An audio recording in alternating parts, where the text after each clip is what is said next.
Hello friends, आज આપણે છ સૃષ્ટિ વર્ગીકરણ પદ્ધતિ ભણવાની છે મિત્રો, જેને આપણે ત્રિક્ષેત્રીય વર્ગીકરણ પદ્ધતિ તરીકે ઓળખીએ છીએ।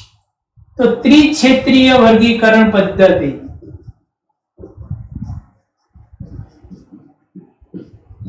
જેને આપણે છ સૃષ્ટિ વર્ગીકરણ પણ કહીએ છીએ।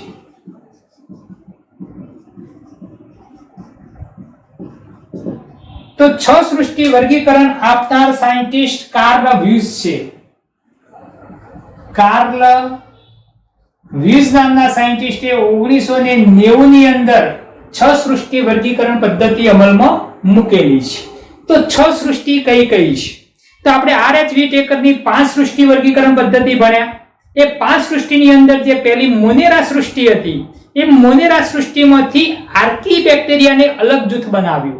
परिणामे छ सृष्टि वर्गीकरण पद्धति अमल में आवेली छे। तो पांच सृष्टि वर्गीकरण पद्धति प्रमाणे आर्कीबेक्टेरिया ने सामे मुकेला था मोनेरा सृष्टि में, परंतु कार्ल व्यूजे ए मोनेरा सृष्टि मांथी आर्कीबेक्टेरिया नु एक अलग जूथ बनाव्યું। परिणामे ત્યાં આગળ छ सृष्टि वर्गीकरण पद्धति अमल में आवेली छे। ए छ सृष्टिने આપણે ત્રણ ડોમેઇન માં વિભાજિત કરીએ છીએ, જેને આપણે ત્રિક્ષેત્રીય વર્ગીકરણ પદ્ધતિ પણ કહેવામાં આવે છે। कार्य क्षेत्र એટલે કે ડોમેઇન, બરોબર, જેને આપણે થ્રી ડોમેઇન કહીશું। ત્રણ ડોમેઇન કયા છે? તો પહેલું આર્કિયા ડોમેઇન, બીજું બેક્ટેરિયા ડોમેઇન અને ત્રીજું યુકેરિયા ડોમેઇન। તો ત્રણ ડોમેઇન બનશે ત્રિક્ષેત્રીય વર્ગીકરણની અંદર। ત્રણ ડોમેઇન કયા બનશે? એક છે archaea domain, archaea domain, domain એટલે કે કાર્ય ક્ષેત્ર, ત્રિક્ષેત્રીયમાં આ એક ક્ષેત્ર। બીજું છે બેક્ટેરિયા ડોમેઇન અને ત્રીજું છે એ યુકેરિયા ડોમેઇન।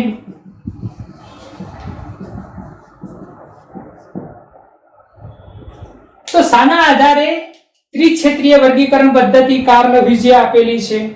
તો રિબોઝોમલ જે આરએનએ હોય છે, રિબોઝોમલ આરએનએ માં ન્યુક્લિયોટાઇડની સિક્વેન્સના ડિફરન્સને આધારે कार्ल व्यूजे थ्री डोमेन वर्गीकरण पद्धति अमल में मूकेली छे। तो रिबोसोमल आरएनए में न्यूक्लियोटाइड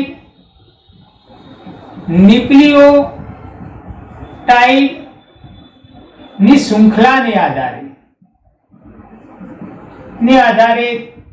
આ ત્રિક્ષેત્રીય વર્ગીકરણ પદ્ધતિ અમલમાં આવેલી છે। તો કેટલીક વાર પરીક્ષાની અંદર એમસીક્યુ આવી શકે છે કે કાર્લ વ્યુજે ત્રિક્ષેત્રીય વર્ગીકરણ પદ્ધતિ કયા આધારે આપેલી છે? તો રિબોસોમલ આરએનએ માં ન્યુક્લિયોટાઇડની શૃંખલામાં ફેરફારને આધારે તેને સજીવોને ત્રણ ડોમેઇનની અંદર વિભાજિત કરેલા છે। તો બેક્ટેરિયા ડોમેઇન અને યુકેરિયા ડોમેઇનની અંદર તો રિબોસોમલ આરએનએ માં ફેરફાર હતો જ, આપણને ખબર છે, પરંતુ આર્કિયા ડોમેઇનની અંદર એટલે કે આર્કીબેક્ટેરિયાની અંદર પર રિબોસોમલ આરએનએ ના ન્યુક્લિયોટાઇડની સિક્વેન્સમાં ફેરફાર જોવા મળ્યો। परिणामे तेने बैक्टीरिया डोमेन मांथी एक अलग जूथ बनाव्યું છે। तो आर्किया डोमेन ની અંદર आर्कीबैक्टीरिया નો સમાવેશ થાય છે। કયા સજીવો? आर्कीबैक्टीरिया। આ आर्कीबैक्टीरिया છે તે વિપરીત પરિસ્થિતિમાં પણ જીવતા હોય છે। ખૂબ જ ઊંચા ટેમ્પરેચરે, ખૂબ જ ક્ષારયુક્ત જમીનની અંદર અને લો પીએચ ની અંદર પણ આર્કીબેક્ટેરિયા એ જીવી શકે છે, એટલે કે વિપરીત પરિસ્થિતિમાં પણ જીવી શકે છે। તો આર્કીબેક્ટેરિયા એ વિપરીત પરિસ્થિતિમાં કેમ જીવી શકે છે? તો તેની અંદર એક તો સેલ વોલ બંધારણ, તેની જે કોષ દિવાલના બંધારણમાં ફેરફાર હતો। તેની જે કોષ દિવાલ છે તે જટિલ પોલિસેકેરાઇડ અને જટિલ પોલીપેપ્ટાઇડની બનેલી હતી, જેને આપણે સ્યુડોપેપ્ટિડોગ્લાયકેન કહીએ છીએ। સ્યુડોપેપ્ટિડોગ્લાયકેન, પેપ્ટિડોગ્લાયકેન ને આપણે મ્યુરેન કહીએ છીએ, તો એને સ્યુડો મ્યુરેન પણ કહી શકીએ આપણે। પેપ્ટિડોગ્લાયકેન નું બીજું નામ શું છે? મ્યુરેન, માટે તેને આપણે સ્યુડો મ્યુરેન પણ કહેવામાં આવે છે।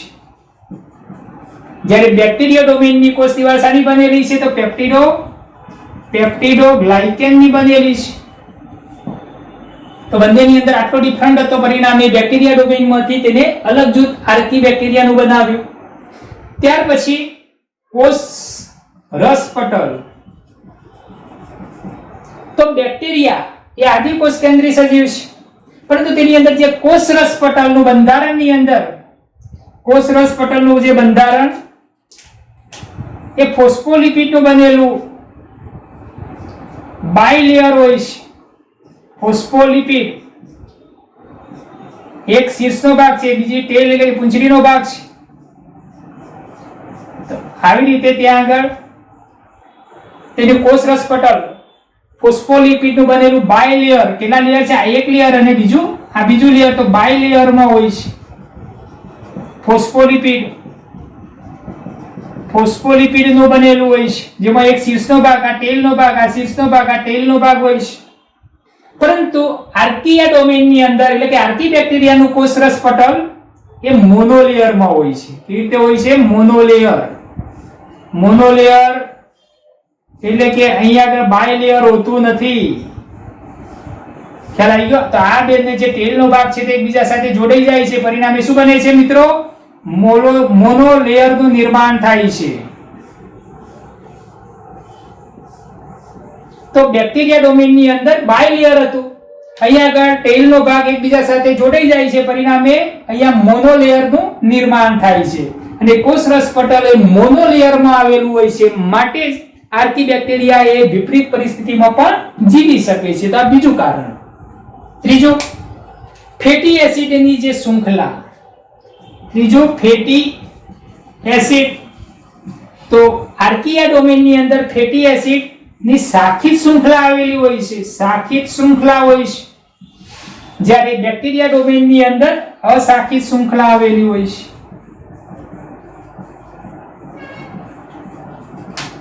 ફેટી એસિડની અશાખિત શૃંખલા જોવા મળતી હોય છે.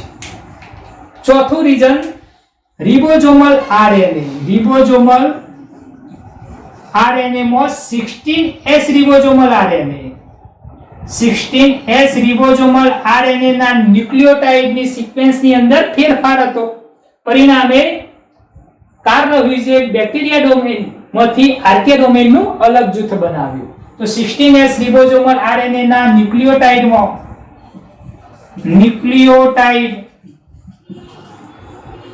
ની શૃંખલામાં ફેરફાર હતો. બરોબર? તેના બેક્ટેરિયા ડોમેન જેવી હતી નહીં, પરિણામે તેમને અલગ જૂથ બનાવ્યું છે. આમ આર્કી ડોમેન એટલે કે આર્કી બેક્ટેરિયા એ વિપરીત પરિસ્થિતિમાં પણ જીવી શકે છે. કેમ? કારણ કે તેમાં સેલ વોલમાં જટિલ પોલિસેકેરાઇડ અને જટિલ પોલિપેપ્ટાઇડની શૃંખલા બનેલી હોય છે, જેને આપણે સ્યુડોમિરેન કહીએ છીએ. બીજું, કોષરસ પટલ એ મોનોલેયરમાં આવેલું છે. કયા લેયરમાં છે? મોનોલેયર એટલે બરોબર, આ બંને છેડાઓ પૂંછડીનો ભાગ એકબીજા સાથે જોડાઈ જાય છે, પરિણામે મોનોલેયર બને છે. તો આપણને ખબર છે કે અલગ અલગ લાકડી હોય છે તો તેને તોડી શકીએ છીએ, પરંતુ બધી લાકડીનું જૂથ ભેગું થાય છે તો આપણે તેને તોડી શકતા નથી. માટે આર્કિયા ડોમેન એ મોનોલેયરમાં હોય છે, માટે તે વિપરીત પરિસ્થિતિમાં પણ ટકી શકે છે. ત્યાર પછી ફેટી એસિડ અહીંયા આગળ શાખિત શૃંખલાઓ આવેલી હોય છે, અને રિબોઝોમલ આરએનએ માં 16S રિબોઝોમલ આરએનએ ની ન્યુક્લિયોટાઇડની શૃંખલામાં ફેરફાર હતો, પરિણામે કાર્લ હ્યુઝે બેક્ટેરિયા ડોમેનમાંથી એક અલગ જૂથ આર્કિયા ડોમેનનું તૈયાર કર્યું, ને આર્કિયા ડોમેનની અંદર આર્કી બેક્ટેરિયાનો સમાવેશ થતો હોય છે, ને આર્કી બેક્ટેરિયા વિપરીત પરિસ્થિતિમાં પણ જીવી શકે છે. આમ 6 સૃષ્ટિ વર્ગીકરણ પદ્ધતિ અમલમાં આવેલી છે. આર્કિયા ડોમેનની અંદર જે સજીવો છે તેને 3 જૂથમાં વિભાજિત કરવામાં આવે છે, એટલે કે જે વિપરીત પરિસ્થિતિમાં જીવતા, વિપરીત પરિસ્થિતિમાં જીવતા જે સજીવો, વિપરીત પરિસ્થિતિ એટલે કે કેવી પીએચ? તો લો પીએચ માં પણ જીવી શકે છે, હાઈ ટેમ્પરેચરમાં પણ જીવી શકે છે, અને હાઈ સોલ્ટી એરિયા હોય, વધારે પડતો ક્ષારયુક્ત જમીન હોય, હાઈ સોલ્ટી ભાગ હોય છે ત્યાં આગળ પણ તે રહી શકે છે, એટલે કે વધારે ક્ષાર હોય છે ત્યાં આગળ પણ તે સજીવો જીવતા હોય છે. આ જે સજીવો છે તેમને 3 જૂથ આપણે અહીંયા આગળ ભણીશું. કયા છે? તો મિથેનોજેલ્સ બેક્ટેરિયા, મિથેનોજેલ્સ. ત્યાર પછી હેલોફિલ્સ બેક્ટેરિયા જે ક્ષારયુક્ત જમીનની અંદર રહેતા હોય છે.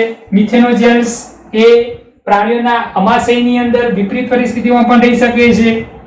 હેલોફિલ્સ છે તે 25 થી 30% જે સોડિયમ ક્લોરાઇડ હોય છે તે જમીનમાં પણ તે રહી શકતા હોય છે.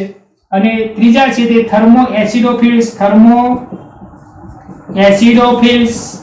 થર્મો એટલે કે હાઈ ટેમ્પરેચર ને એસિડોફિલ્સ એટલે કે એસિડિક કન્ડિશનમાં, બરોબર, એટલે કે pH લો હોય છે ત્યાં આગળ પણ તે રહી શકે છે. તો હાઈ ટેમ્પરેચર અને લો pH માં જીવતા જે સજીવો છે તેને થર્મો એસિડોફિલ્સ આપણે કહીએ છીએ.